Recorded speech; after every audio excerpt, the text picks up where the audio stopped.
जय माता दी मित्रों।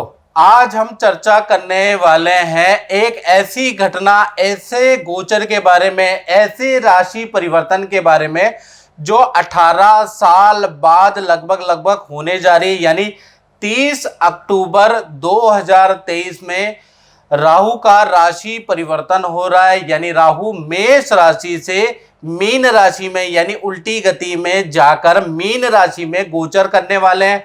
वहीं पर अगर देखा जाए तो राहु का जब गोचर होगा तो केतु का गोचर भी कन्या राशि में होगा। और राहु का ये जो गोचर है, केतु का जो ये राशि परिवर्तन है, एक तो 18 साल बाद हो रहा है मीन राशि में, साथ ही साथ 18 महीने के लिए रहेगा। यानी कि देखा जाए तो 30 अक्टूबर 2023 से लेकर और 30 मई 2025 तक राहु देव मीन राशि में रहने वाले हैं और वहीं पर केतु देव कन्या राशि में रहने वाले हैं।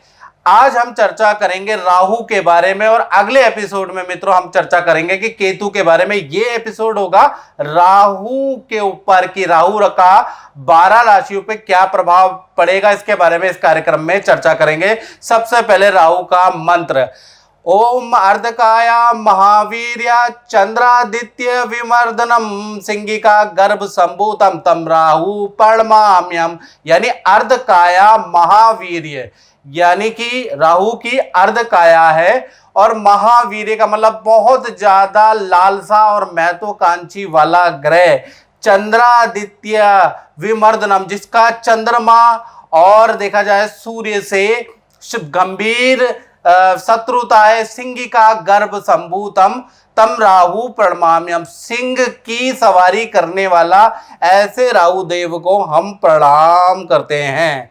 चलिए सबसे पहले राहु देव कौन है, और ज्यादातर दर्शकों को जो ज्योतिष के अंदर इंटरेस्ट रखते हैं उन्हें मालूम है, लेकिन फिर भी मैं थोड़ा सा अपनी ओर से पौराणिक महत्व भी आपको बताने जा रहा हूं और वैज्ञानिक महत्व भी बताने जा रहा हूं। पहले हम ये जानते हैं कि राहु है क्या, कौन है। तो पौराणिक कथा के अनुसार जब समुद्र मंथन के दौरान स्वर भानु एक दैत्य था जिसने अमृत का कलश या अमृत का पान पी के वो अमर हो गया, तब भगवान विष्णु ने अपने चक्र से उसके 2 भाग कर दिए। यानी कि जो विष्णु भगवान का चक्र था उसके गले से उसको काट दिया, तो ऊपर का हिस्सा राहु कहलाया और नीचे का हिस्सा जो है, जो धड़ है, वो केतु कहलाया। और ये राहु और केतु के नाम से आगे प्रसिद्ध हो गए। वैसे इस राक्षस का नाम स्वरभानु था। अब वैज्ञानिक महत्व के बारे में मित्रों जानते हैं तो देखिएगा कि ये सूर्य है और सूर्य की परिक्रमा पृथ्वी करती है। मान लीजिए सूर्य है, सूर्य की परिक्रमा पृथ्वी करती है और पृथ्वी की परिक्रमा कौन करता है? चंद्रमा। तो जब जो पृथ्वी की जो कक्षा है और चंद्रमा की कक्षा देखा जाए, जब ये आपस में 2 भागों में ऊपर और नीचे काटती है, यानी कि 2 अक्षांश में काटती है जो चित्र में दिख रहा है, और उसको नॉर्थ नोड और साउथ नोड कहा जाता है। यानी नॉर्थ नोड और साउथ नोड कहा जाता है और इसको टोटल इस घटना को लूनर नोड कहा जाता है। वहीं पर आपको ऊपर की तरफ केतु महाराज मिल जाएंगे, नीचे की तरफ आपको राहु महाराज मिल जाएंगे, जो कि पृथ्वी की कक्षा और देखा जाए चंद्रमा की कक्षा को 2 भागों में 2 बिंदुओं पे काटता है। आपको चित्र में समझ में आ जाएगा मैं क्या कहना चाहता हूं। यहीं पर है राहु और केतु, याद रखिएगा। अब राहु और केतु को आपने जान लिया क्या है, कैसे दिखते हैं। वैसे तो दिखाई देते नहीं, छाया ग्रह हैं, लेकिन उसका अनुमानित वैज्ञानिक दृष्टिकोण हमने देख लिया, पौराणिक महत्व देख लिया। अब राहु केतु के कुछ रोचक तथ्य मैं बताने जा रहा हूं जो कि आपको बड़ा हैरान करने वाला है। पहला मित्रों, राहु और केतु की कोई अपनी राशि नहीं है। यानी कि अभी तक, यानी कि इस वीडियो 2023 तक और जब से राहु केतु का सर कटा है तब से अभी तक विद्वानों के बहुत अलग अलग मत है। मतलब राहु केतु में जितना कंफ्यूजन है ना मित्रों, उतना कंफ्यूजन किसी में नहीं है।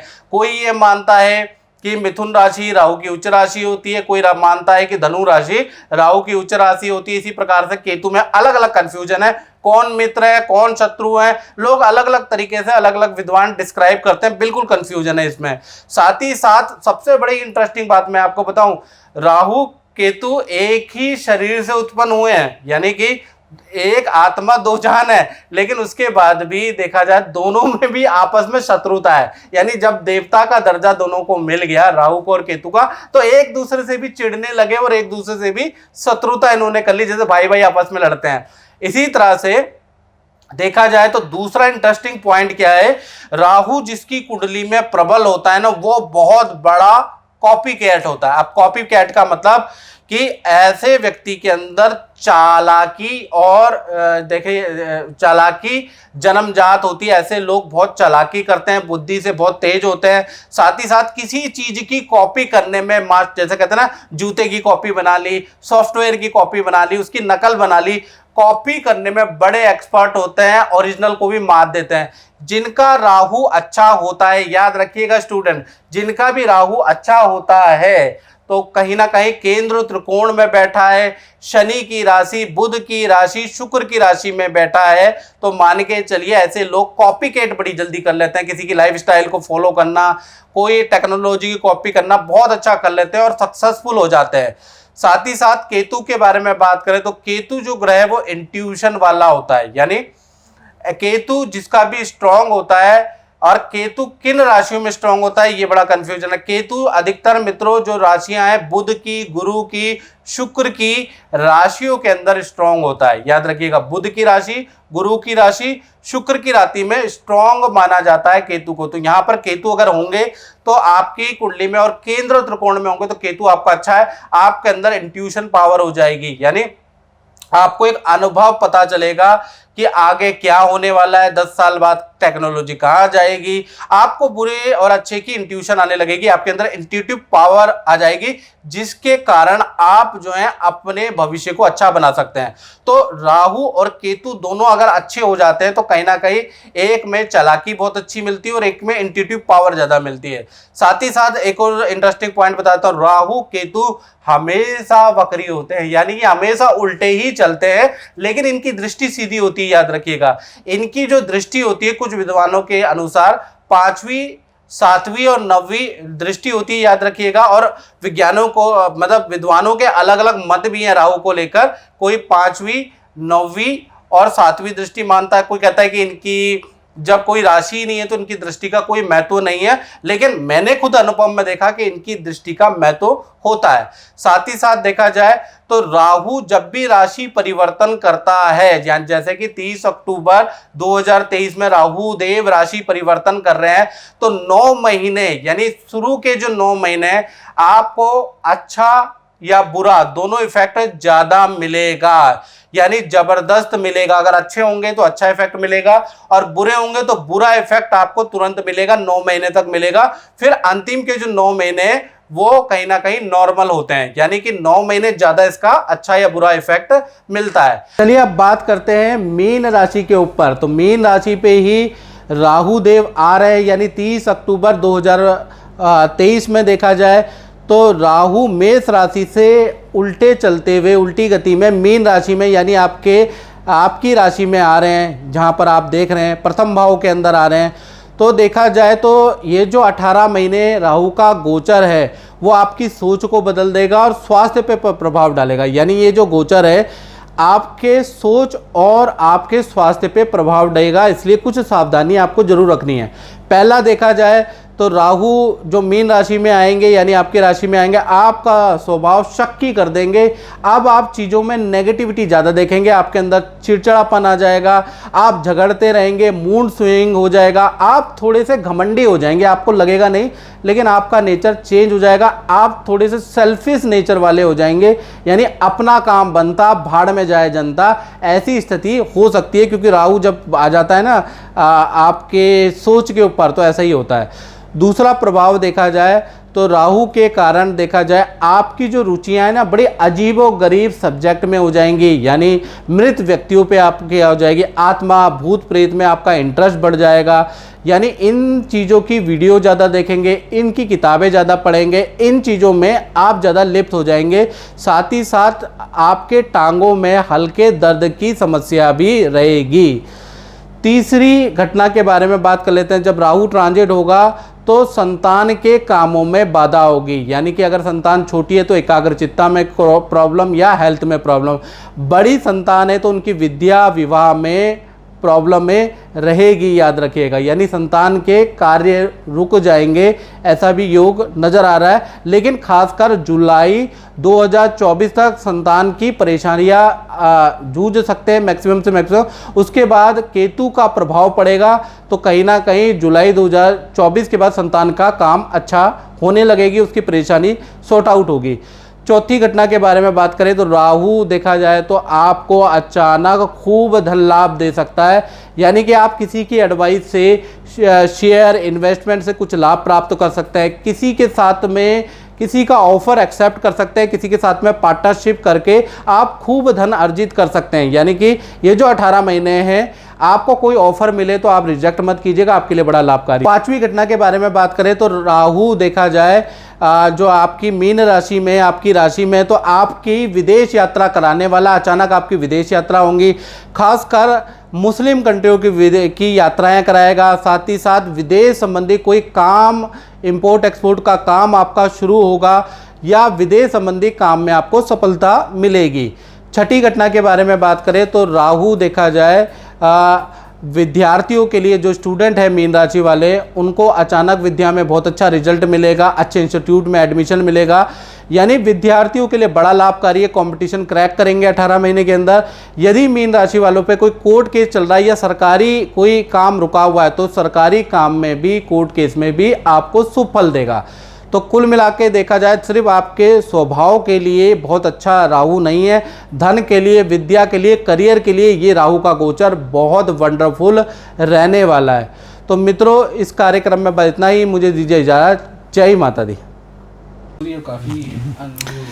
जय माता दी कटियार साहब। जय माता दी। मैं आपसे ये पूछना चाहूँगा कि आप तो गुरुजी से बहुत समय पहले से मिले हैं और गुरुजी से जुड़े भी हैं, तो क्या है आपका एक्सपीरियंस जो कि आप इतने सालों से गुरुजी से जुड़े हुए हैं? देखिए, एक बात है, आदरणीय प्रकाश जोशी जी से हमारी मुलाकात आज से 10 साल पहले हुई थी जी। और मैं ये कहूँगा 10 साल से भी ज़्यादा मैं किसी के माध्यम से आप तक पहुँचा था। बहुत सारे प्रोटेक्शंस आपके द्वारा किए गए। एक बार विश्वास जगता है तो बार बार मिलने का मन करता है, और जब विश्वास जगता है तो विश्वास के माध्यम से भावनाएं भी उत्पन्न होती हैं। लास्ट विगत 3 साल से किसी कारणवश आपसे वार्ता नहीं हो पा रही थी, वार्ता होती थी लेकिन आपके स्थान तक नहीं पहुंच पा रहे थे, जो भी रीज़न रहे हों। लेकिन आपकी एस्ट्रोलॉजी की जो प्रोटेक्शन है वो निश्चित रूप से बहुत अच्छी है, और आपकी प्रोटेक्शन के माध्यम से मुझे ऐसा लगता है कि मैं आपकी लाइफस्टाइल से और आपकी प्रोटेक्शन से प्रभावित होकर प्रायः हमेशा पुनः मिलने की चेष्टा करता हूँ।